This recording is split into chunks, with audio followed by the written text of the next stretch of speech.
Selamat pagi, siang, sore, dan malam semuanya. Kali ini saya akan mereview jurnal dengan judul Penerapan Algoritma Decision Tree berbasis pohon keputusan dalam mengklasifikasi penyakit jantung, di mana jurnal ini sudah dipublikasi oleh Jati, Jurnal Mahasiswa Teknik Informatika, yang memiliki akreditasi Sinta 4 untuk jurnalnya. Jadi untuk reviewnya akan dimulai dari latar belakang, lalu rumusan masalah, pernyataan penelitian, lalu tujuan dari penelitian, kontribusi penelitian, uh, metode yang pernah digunakan sebelumnya, dan ada hasil dari penelitian ini.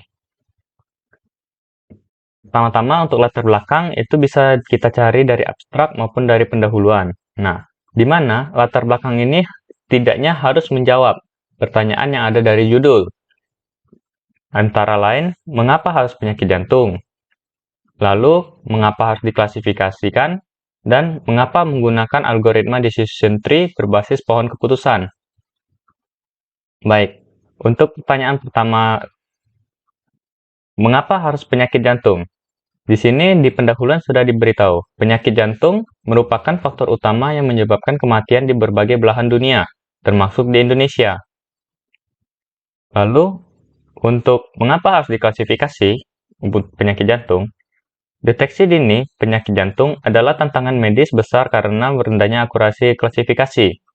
Banyaknya orang menyadari penyakit ini pada tahap yang parah, menyebabkan penanganan terlambat dan nyawa. Rendahnya akurasi klasifikasi menciptakan kesulitan dalam membedakan jenis penyakit jantung. Lalu, mengapa harus menggunakan algoritma decision tree? Di sini telah diberitahu, penelitian menggunakan algoritma decision tree yang merupakan model prediktif dalam data mining. Decision tree memanfaatkan struktur pohon untuk membuat keputusan dari analisis data variabel. Keunggulan dari decision tree ini adalah kemampuannya untuk memvisualisasikan keterkaitan variabel, memudahkan pengambilan keputusan dalam kompleksitas data. Dari penelitian sebelumnya, oleh algoritma yang digunakan oleh si Jana pada tahun 2023 juga sama, yaitu dengan menggunakan algoritma decision tree, di mana algoritma ini digunakan untuk membuat model yang mudah dipahami, fleksibel, dan dapat divisualisasikan. Untuk latar belakang sudah terjawab. Lalu untuk pernyataan masalah ini maksudnya adalah masalah yang dihadapi apabila ia menggunakan algoritma decision tree. Jadi di sini kita dapat dilihat dari abstraknya sini, di mana rendahnya akurasi dalam mengklasifikasi penyakit jantung menciptakan kesulitan, di mana model atau algoritma klasifikasi mungkin kesulitan membedakan dengan tepat antara jenis-jenis penyakit jantung yang berbeda. Lalu berikutnya, untuk pertanyaan penelitian. Pertanyaan penelitian ini sama saja seperti rumusan masalah. Jadi, rumusan masalah ini harus menjawab di hasilnya nanti. Sehingga apabila kita melihat hasil penelitiannya pada subbab hasil dan pembahasan ini, ia menjelaskan bahwa hasil dari penerapan algoritma decision tree dalam mengklasifikasi penyakit jantung diperoleh akurasi sebesar 93,44%, recall sebesar 75%, precision sebesar 90%, dan F1 core sebesar 81%. Sehingga pertanyaan yang dapat kita buat adalah bagaimana tingkat akurasi, recall, presisi, serta F1 score setelah diterapkannya decision tree ini dengan basis pohon keputusan.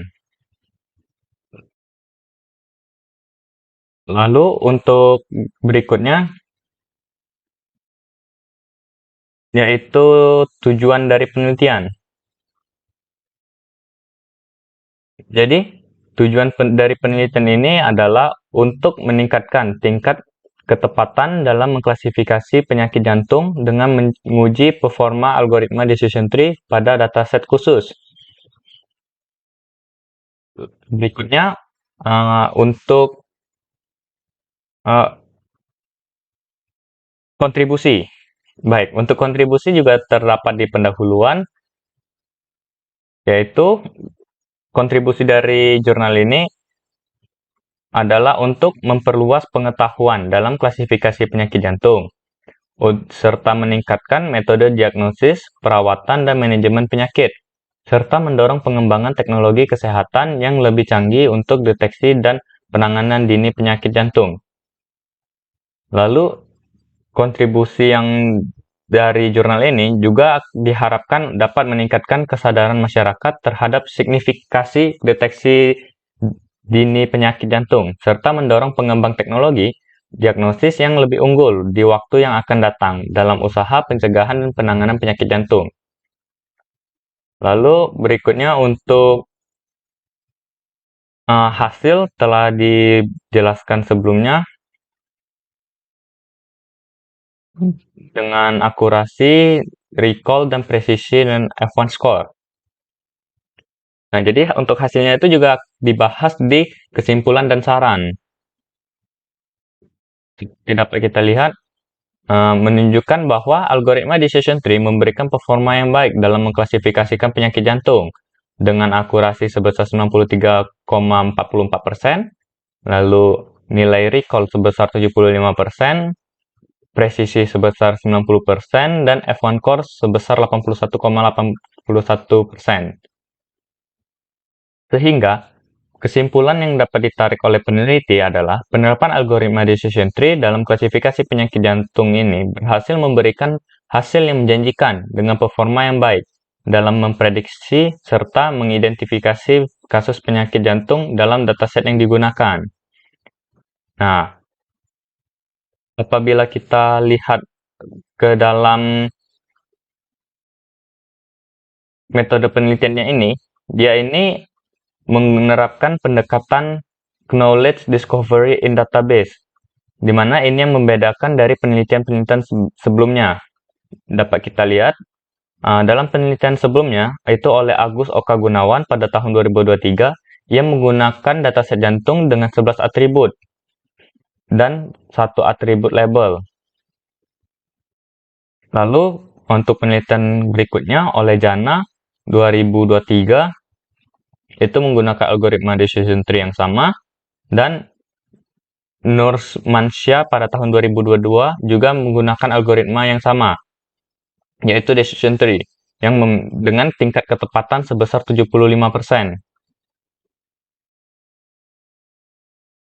Selain pendekatan yang digunakan, dari penelitian ini juga dia membedakan yaitu penggunaan database-nya, di mana di sini dia dalam dataset itu terdapat 14 atribut fitur, sedangkan yang digunakan oleh peneliti yaitu hanya 6 atribut fitur saja, yaitu call, esang, slop, talak, traps, dan target.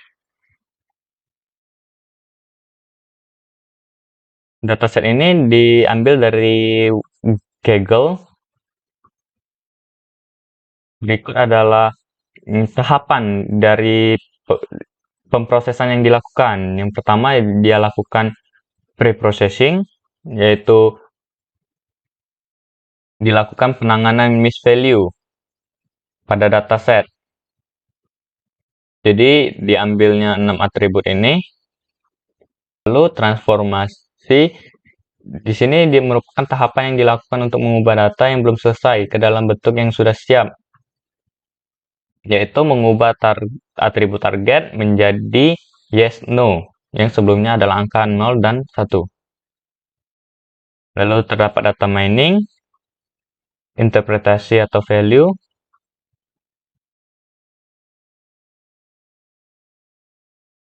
nah, untuk dasar pustakanya juga, ia telah merujuk ke sitasi yang tepat.